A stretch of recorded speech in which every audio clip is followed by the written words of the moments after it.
পার্থ, শুরুতেই আপনাকে মহাষষ্ঠীর শুভেচ্ছা জানাবেন। এই মুহূর্তে কি আনুষ্ঠানিকতা চলছে এবং উত্তরা পূজা মণ্ডপের সার্বিক পরিস্থিতি কেমন দেখছেন? বুশরা, আপনাকেও মহাষষ্ঠীর শুভেচ্ছা। শারদীয় উৎসব শুরু হয়ে গেল এবং আমরা সায়ংকালে অর্থাৎ সন্ধ্যার এই আয়োজনে রয়েছি। সায়ংকালে দেবী দুর্গার অধিবাস এবং আমন্ত্রণ, এবং সেই আমন্ত্রণের ক্ষণটি এই মুহূর্তে আমরা রয়েছি, আপনি যেমনটি বলছিলেন, উত্তরা সার্বজনীন মন্দিরে।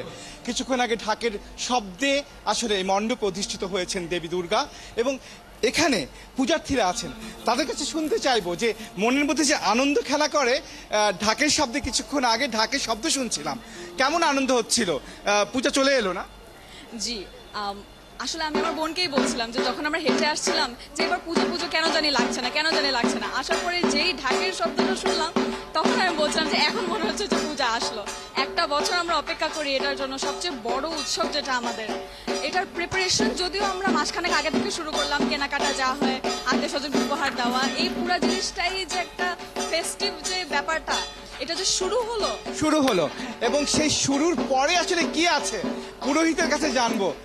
আজকে সায়ংকালে দেবীর অধিবাস হয়েছে। আমি জানতে চাই আগামীকাল কি থাকবে এবং যে আচার অনুষ্ঠান হবে সেটা সম্পর্কে জানবো। আমি শঙ্কর চক্রবর্তী, পুরোহিত, উত্তরা সার্বজনীন পূজা কমিটি। আমরা গতকাল বোধনের মাধ্যমে শুরু করেছি। বোধন হলো আষাঢ়ের পৌষ সংক্রান্তির দিন থেকে পৌষ মাসের উত্তরায়ণের পূর্ব দিন পর্যন্ত দক্ষিণায়ন। আজকের সন্ধ্যায় যে আয়োজনটা হলো সেটা কি হয়েছে? আজকের সন্ধ্যায় আয়োজন যে অধিবাস এবং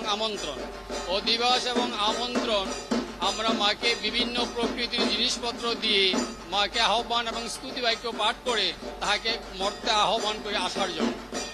অর্থাৎ বলছিলেন যেমনটি যে মাকে আসলে আমন্ত্রণ জানানো হয়েছে, অধিবাসের মধ্য দিয়ে মা অধিষ্ঠিত হয়েছেন। আগামী 3 দিন, সপ্তমী, অষ্টমী এবং নবমী তিথিতে পূজা মণ্ডপ মুখর হবে। জি, পার্থ সঞ্জয়, অনেক ধন্যবাদ আপনাকে আমাদের সাথে যুক্ত হবার জন্য। দর্শক, উত্তরা পূজা মণ্ডপ থেকে আমাদের সাথে যুক্ত হয়েছিলেন সহকর্মী পার্থ সঞ্জয়।